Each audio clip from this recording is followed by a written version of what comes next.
majorly private owned. They traverse the different points. There are bigger vessels that are privately owned by people. Here the safety precautions are usually high. Also, they try their level best to put in practice the safety regulations. Okay. So at least people there will ensure that we are putting on life jackets. So that's another category of vessel that is used on water. It carries 20 to 30 people, and the owners, at least, they are making money with that. The bigger challenge, okay, we have also the cargo vessels. These are usually carrying cargo. We have fuel, we have many, even going up to Tanzania, going to Kenya. So these are bigger vessels. These ones, and the people in are usually maybe the operators, the navigators, and what.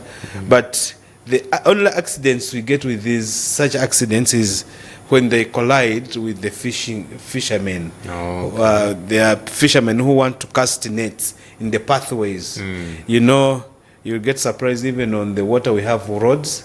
We have ways specific ways where we... How do you know that? It is known, and for us, the Marine Police, we know the ways for a particular vessel. So when the fishermen cast nets, fishing nets on these water bodies, on their pathways, it's always a challenge. They usually get accidents, though they are minimal, because when and they usually happen at night when the visibility is not okay. So that fisherman may not know that the vessel is coming, and they collide with it. So when it hits it, the only challenge on water transport that we face that has caused the numerous accidents is the small boats. The small motorboats, they usually use fiberglass material, and maybe others are wooden. When they are using them on movement, they use what they call outboard engines, the engines that are put behind, and these engines, they are coxswained.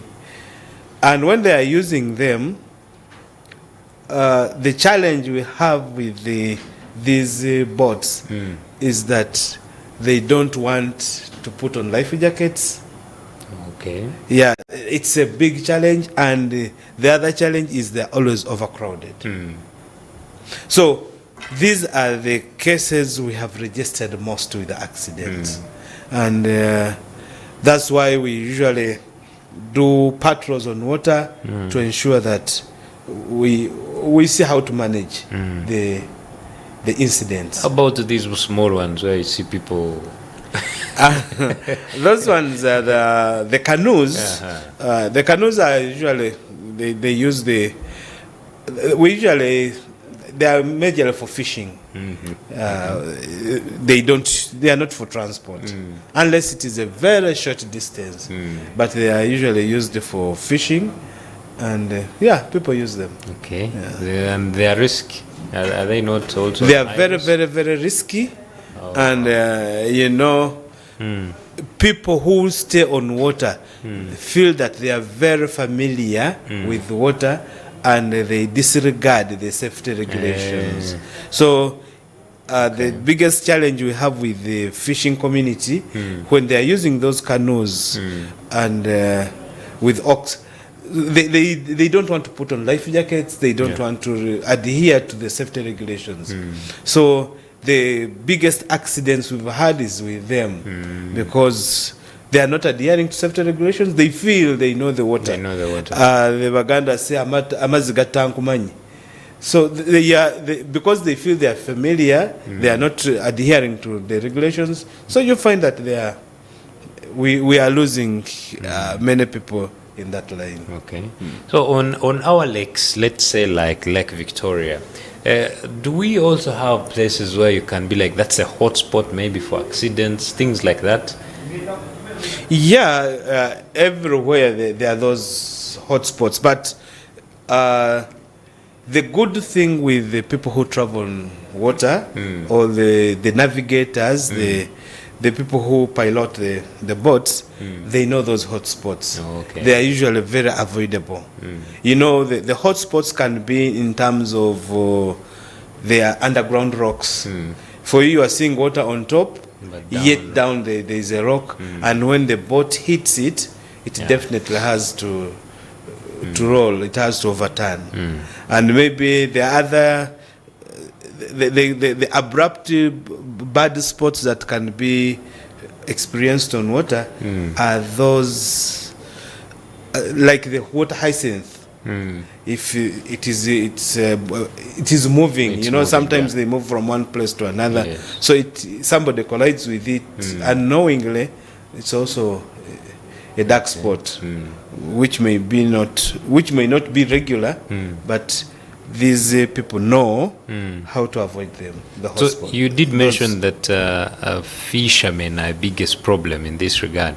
How do you ensure effective monitoring, like patrols maybe and all that?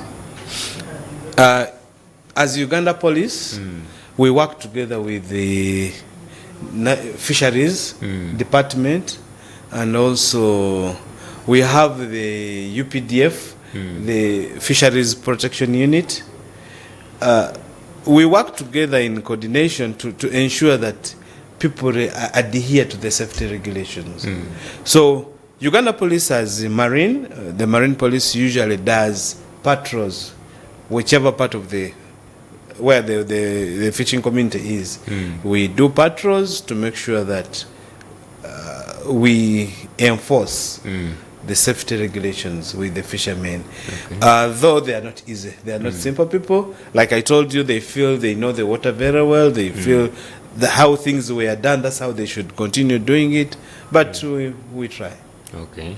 So apart from maybe resistance and those few challenges with them, what other challenges do you face as you enforce your work on water bodies? Like any other policing activity, like you see even on traffic, when you meet these rich people, and then the traffic officer stops them, looks at this officer, feels that he's too small to stop him. So we have a challenge of these people who feel they are working for people who have money. Okay. So when they are so arrogant, when you approach them, they are arrogant and they feel, and when the police officer tries to enforce, you know, police is sometimes the weakest point for provocation. So they will report you to the superiors, and so you remember it's not a colored person like me who will be on water. It is the young constable, the corporal who is on water. Sometimes they get challenged, but when they communicate back, we usually reinforce them. Then also there is a lot of politicking. Now, like we are in the political season, people will want to want favors.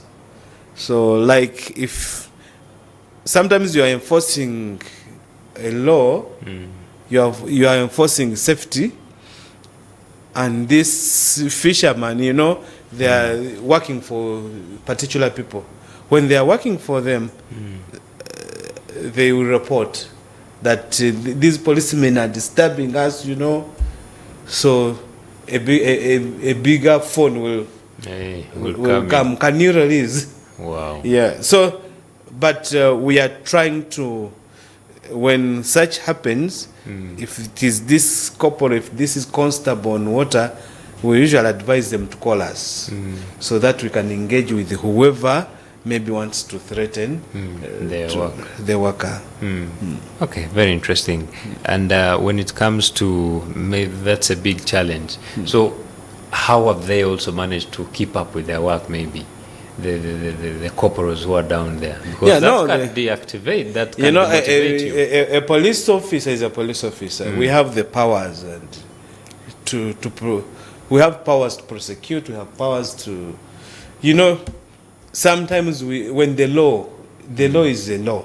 So when we're trying to enforce the law, if the police officer is assertive enough, they will comply. Yeah. But if the officer is a coward, sometimes they cowardize and they say, let me not cause myself a problem. Okay. But at least on a good deal, there is a great improvement on the enforcement. Okay. So how often do you engage these stakeholders, mainly like the fisheries, those who are dealing in that? How often do you engage with them so they can know your efforts but also not undermine them? No, with the government bodies that work on water, we have no problem. Really, with the fisheries, it's a day-to-day engagement. It may not be meetings as such, but when a circumstance comes by, we usually coordinate on a regular basis. Yeah. Okay. And where need arises. Yeah. So while on water, and uncertainty happens, an accident happens, the response, what can you take us through? What maybe we, or those who have been on water and got an accident, what are we supposed to do, and how often or how quick do your services come in to rescue and all that? When traveling on water, or when the fishermen get problems on water, the quickest person to approach is the police, obviously, and we have area police. We, like on the islands, on the landing sites, we have the territorial police on the islands, okay, and which does the other policing part. But we also have the marine police that does the safety on water, the security on water. Okay. It is our practice that when we are going for patrols, we usually have community engagement. We ensure that we give out flyers. Unfortunately, I didn't carry one when I was coming here, but we usually give our numbers to the communities that have. So most of these people traveling on water, they have the numbers of the area police officers. So if anything happens, we usually communicate, and they call those numbers. Okay. And we have an emergency team. In police we have the divers, we have the patrollers, we have the crew that knows how to fight on water, engage on water, and we also have the navigators who pilot these boats. Okay. So if there is anything and there is need for rescue, when whichever police unit is nearby, they will communicate and we shall always respond. Okay. Yeah. So I am imagining now when we're talking about road transport, there are these points where the traffic officers are always, maybe, if something happens at this point, this one is the quickest to come. Yeah. So are there those people also stationed in water, or it's basically on the islands? No, definitely we can't station on water, but we are on islands. And there are two things. On many islands we have the marine unit, but also the patrols. Our patrols are both day and night. So even at night we have to, most people like moving on water at night, and the fishing is always done at night. Okay. So we do our patrols throughout 24/7. We send a team, they go and they patrol. And these patrollers know the points where people usually do the fishing, and they also know the routes that are followed by the transporters. So we are usually on those routes to make sure that we handle any emergencies. Yeah. So if there is a distress on water, we are quick to respond. Okay. So when people are boarding to maybe go wherever they are going, is it your team that takes them through, or you train the people, the navigators, to take them through those safety precautions just in case anything happens? Who does that? It is usually the transporter who does that. Okay. Because the person who has this water bus, the person who the ferry point, the manager, the captain, They are the ones who do those the precautions and taking the people through. Okay, very interesting. And even beyond that, we also register the people whenever the boat is leaving a point. It has to take a record, the manifest of the people traveling on the vessel. Yeah. And you see, also maybe this could be on the roads. We have issues of do not drink and drive. We have seen so many people who want to have fun on waters. Yeah, true. How do you handle them? Yeah, in the same way, you know, like on the road, it will be only dangerous for this driver who is drunk. Yes. But on the water, it is both. Exactly. The passenger and because if the passenger is drunk and there is this excitement, there is one which had in Gaba recently, about 6 months ago. We had that case. These people were coming from one island. They were so excited with high radio volumes, and so they were dancing. So we usually call it man overboard. So if the passenger we usually advise them. Obviously, that's the purpose of the patrols, and that's the purpose of the police always. The major landing sites we are there, trying to help the people and advise them. But if the navigator is the one who is drunk, it is more dangerous again. So we are doing much of the community sensitization to make sure that people understand. You know, the challenge with the water is that when you have an accident, the survival percentage is very low. Very, very low. Wow. The road, you can break the leg and maybe they will get you somewhere. But when you fall in water, and these are deep waters, the chances of survival are very, very low. By the time this person, they call the marine police, the diver to come to rescue you, you'll have gone. You know, when you take in water, and the breathing stops, you are a gone case. So, but our work is majorly, we do sensitization to make people understand, and the people watching us right now, just don't take water transport as an ordinary transport.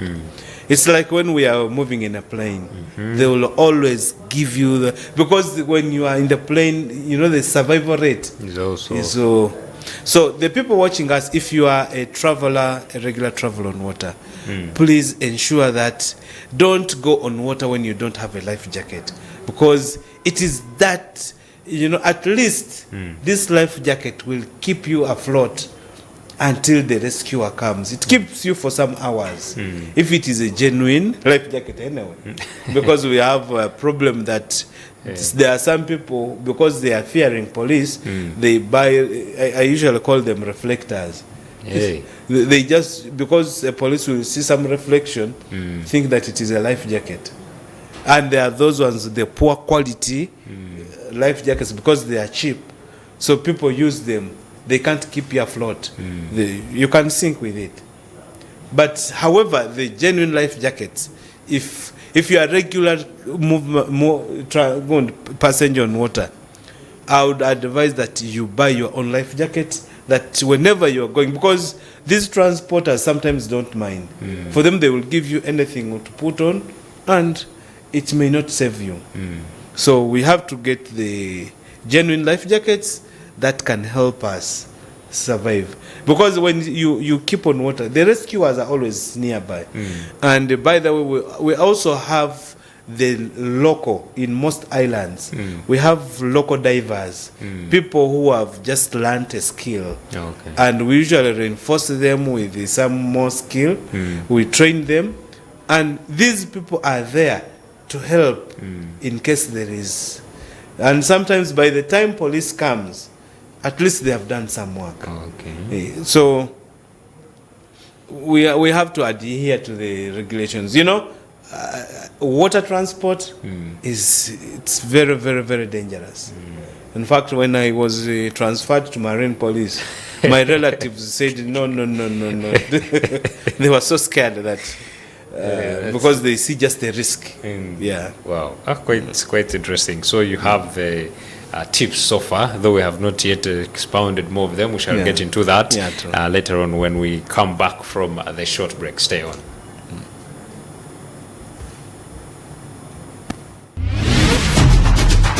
Issues at hand.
Issues at hand.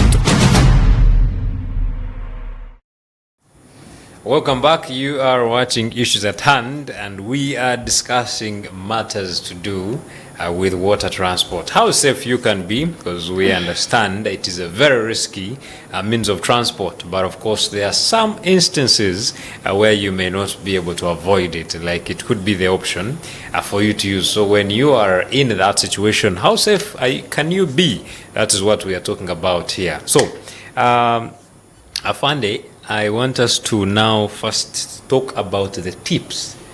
First give our viewer out there tips of what they can use in case, just from onboarding until they're off the water again, and in case just to avoid any happenings. But also the other issue of, if at all a disaster happens, what are they also supposed to do? Apart from maybe making the emergency calls and all that, them as themselves, what can they do to survive? Okay, thank you. We on the safety tips. One, when you're going, you're going to move on water, please avoid drinking. Okay. Don't drink while you're going to move on water, because that alcohol makes your brain unstable, and if you get any sliding, you are off. Yeah, can't. Yeah. Two, when you're going on water, please try to ensure, and this one is just a must, put on a life jacket. Life jacket. Okay. So you just have to put on a life jacket, because even if you are traveling, just testing the waters at any one moment, from the point you board until you're out of the water, that's when you remove the life jacket. Because it is the only thing that may try to keep you alive when you have an incident on water. Then 3, when you're moving on water, please sit in one place. Don't move. Because, sometimes those waves are so hard that if somebody hits the wave, if you are not stable in your seat, you can jump off, and the chances of survival are very minimal. Then also, try to obey. When you see that the water is, if you see the weather is not okay, advise your navigator, advise your pilot not to move, or you don't go. Because when the weather condition is not okay, the visibility it is diminished. It is very poor. The navigator will not see properly. You remember sometimes we use just coordinates. The water. There are places you reach, and you can't see any building, you can't see any mountain. It's just water. Yeah. So in such circumstances, you have to ensure that the weather is okay. Then when you are moving on water, for especially the people moving, the operators of the vessel, the vessel, the engine must be okay. There are times people use old engines. You've seen even in vehicles, we have vehicles which, but even in boats, those engines are serviceable. The operators must ensure that the engines are serviced. And when it should be, even you, the passenger, just observe, is the engine okay? Because sometimes we are excited, we want just to move on water, but look at the engine. What is the condition? If the engine is not okay, sometimes they get failures on water, and then they get a problem. So if the engine has seized on water, just imagine what happens. And then also, when you're on water, if you you've brought an incident, a case where it has already happened. What do you do? The issue is you have to be calm. Okay. Don't get into the panic mode. Because once you are calm, it will always, there is a solution. These navigators, these operators know what to do. But when people are not calm, it's like even on land, when people are moving in vehicles, sometimes when some people get into panic, they rush into jumping off. So on water, you'll not survive. So always be calm when an incident happens. When you are putting on this life jacket, ensure that it is tight on you. The water is so heavy, it has too much energy that even if you have a loose life jacket, in fact next time I think I'll come with the life jacket. If you have a loose one, it will jump off, it hits it, and it goes away from your body. So ensure that it is tight on you. And there is also sometimes some life jackets have whistles that you can always call.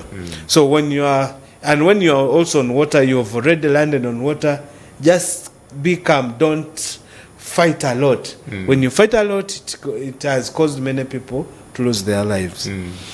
Then on these vessels, for the transporters, ensure that they are what is called the life rings. There's that round equipment that has ropes aside. So this life ring, if you are near it as a traveler, as a passenger, just make sure that you hold to it. For it was made in such a way, even if you are one, it can hold up to 10 people. So that life ring, just hold it tight and always don't relax. So if you have that life ring, you'll always get rescued. And the teams are always there. So obviously, you have to communicate if you are in distress, and the patrollers or the standby force will always come for rescue. Okay. So how are you making use of the new technology we are getting in? Because I believe the past 20 years are not what we are now. Exactly. How are you evolving with the digitalization? In fact, we are in the process. Uganda Police Force is in the process of. I can't lie that we have it now, but we are using. We are planning to have the drones. Okay. So for those patrols, and also we use, we have our communication system, the security communication systems. Yes. We usually use it also, and maybe obviously the WhatsApp groups and the people, we are in different groups. The different islands, the different landing sites have those communication systems that help in communication. Okay. So what is your call to action to both the travelers and maybe the boat operators in seasons that maybe when it is rough on the water bodies? My call is the word is always obey the weather. Okay. And the frequent travelers on water know what it means. And the transporters definitely understand what it means. So when it is not safe for you to move, the meteorological department usually releases those. So let's keep on alert. We usually, when they send to us, we broadcast it to the people who move on water. So we should always take advantage of it. They will always tell you the weather. Today it will be windy, today there will be rain. So on water, at least on Lake Victoria, it's always given on a daily basis. Very interesting. And then maybe this one I wanted to ask before I forget about these enjoyment places. Maybe you can say beaches and all that. There are always these vessels that look like motorcycles. It's very risky, and how people twist them in the waters. Who regulates those ones? Because it can also be a problem at any point. It is a skill. That people, those ones who use them, they really know how to use it. I've just recently been to Egypt, and there were these people just holding something like skating. And you just imagine how this person is moving, and just using the wind to move him. But for the people who, I just advise the people using them, because there are people who have learned the skill on using them, but it is definitely risky the way they move. And when you go to like Murungo, there are very many. You go to Sailing Club Ginger, you see them. The way they move them, it is risky. But for the people who know, because sometimes it is a game on water. And the problem, some of them board some people, like I've seen, they come, you give them 10K, they take you around with that terrible shifting. You take it at your own risk. Because, and this is one thing that people, maybe I appeal to Ugandans. At any one point, you may find yourself in contact with water, like you've said. So, learn how to swim. Please take swimming lessons, Ugandans, because it is one skill that will make you survive on water. So don't be there, because when you fall on water and you don't know any skill, you'll be like a sack of potato falling in water, and it will not be good news. So I appeal to Ugandans, please take swimming lessons. It is not for leisure. It is not for those ones who want. It is something that is essential in your life. Especially if you know you're going to get in contact with water. If you are like Luke, who says he can never get on water, it's fine.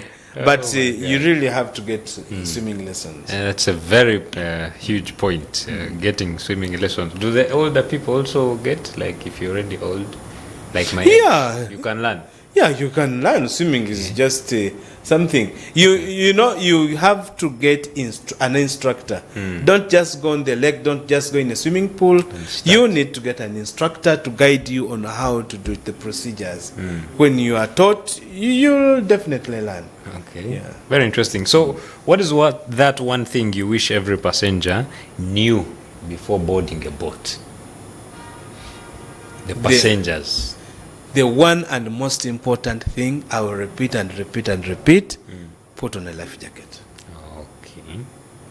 Please ensure you don't take any vessel on water without a life jacket. It is the thing. Okay. The others, they are procedural. But the life jacket, it is yours. And when you have it, at least your chances of survival. It's like when people take for granted the use of a seat belt while in moving the on vehicles, water. yeah. You know, I've seen people survive. The car is crashed beyond repair. But when the person has fastened the belt, the person will survive. Yes. Please, that seat belt is not a luxury. It is not for the police. You know, somebody will see the police coming, and that's when they fasten the belt. Please, it is a life. I've seen people, even a very minor accident, they will die if they have not fastened the belt. People have fractured themselves. So, on water, my fellow Ugandans, please, let's ensure that we have a jacket with you, the life jacket, and it is one safety, the major safety measure that we have, that at least will have a percentage of.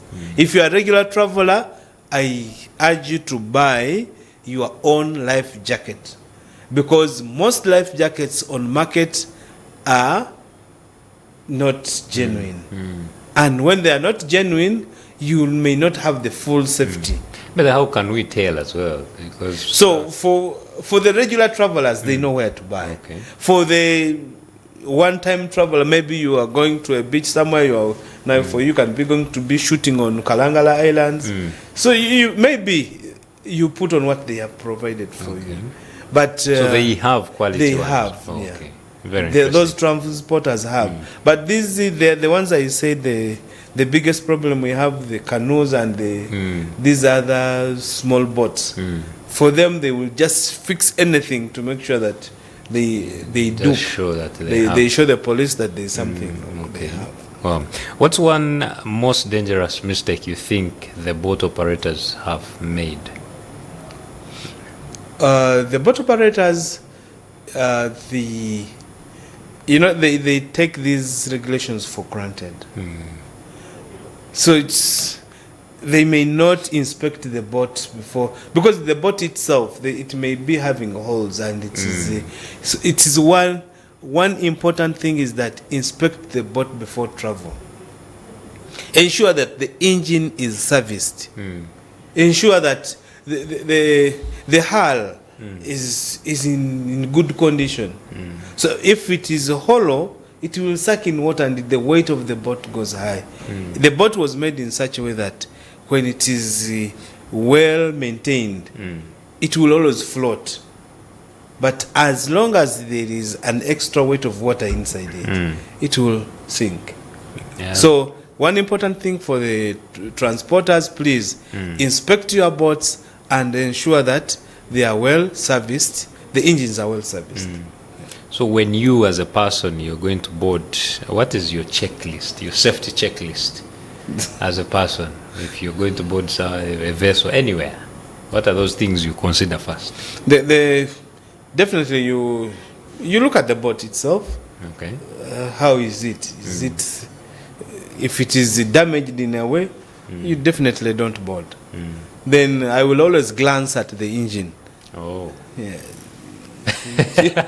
You put an eye on it and see if it's in good condition.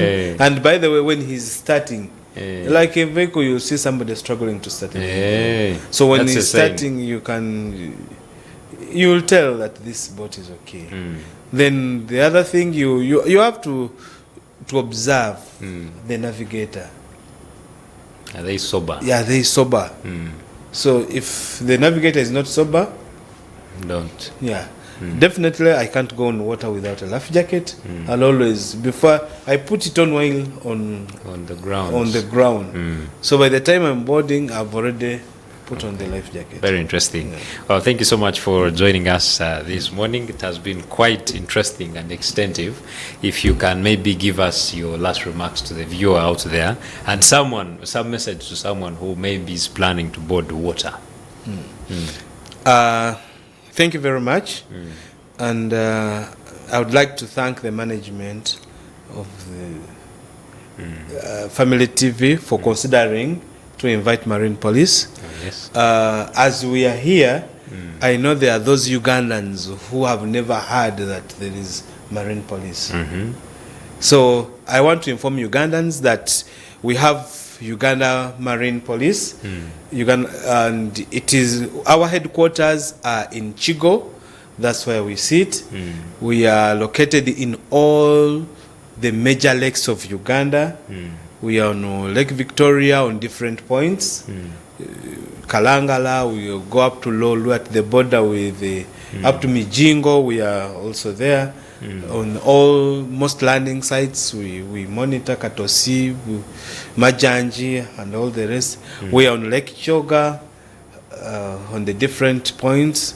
We are on Lake Albert on the different points, Lake Wamala in Mitiana, up to Edward and George were there in Kasese. So Uganda Police Marine is there to serve you, and our major role is to maintain safety and security on water.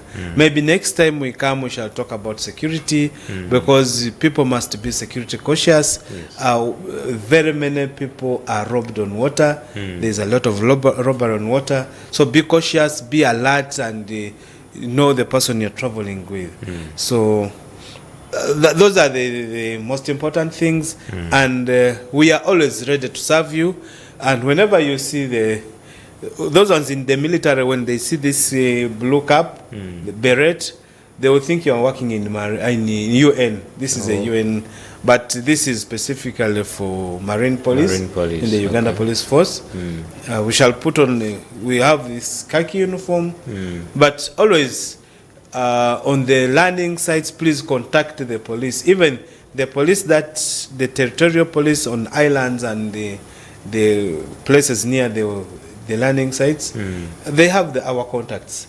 I may not give a particular contact, but every place there are those people who are managing the Marine Police. Okay. So always contact us. If you are in distress on water, please, we are available for rescue. And maybe we shall expound on that next time. Okay. And to ensure safety and security of Ugandans on water bodies. Wow. Thank you so much, Commissioner. That has really been impactful. And yeah, it is very true. We have to continue this discussion, because I believe there is still quite a lot to uncover when it comes to water transport, but also the Marine Police itself. Thank you so much for joining us as well. Our people out there, I want to appreciate you for always setting your time aside. But basically, I hope you've earned or learned something from this discussion. I want to wish you a lovely weekend ahead. My name is Luke Majumba Alinaitwe. We cannot go past this, please. There are more programs coming up. Stay tuned. Issues at hand.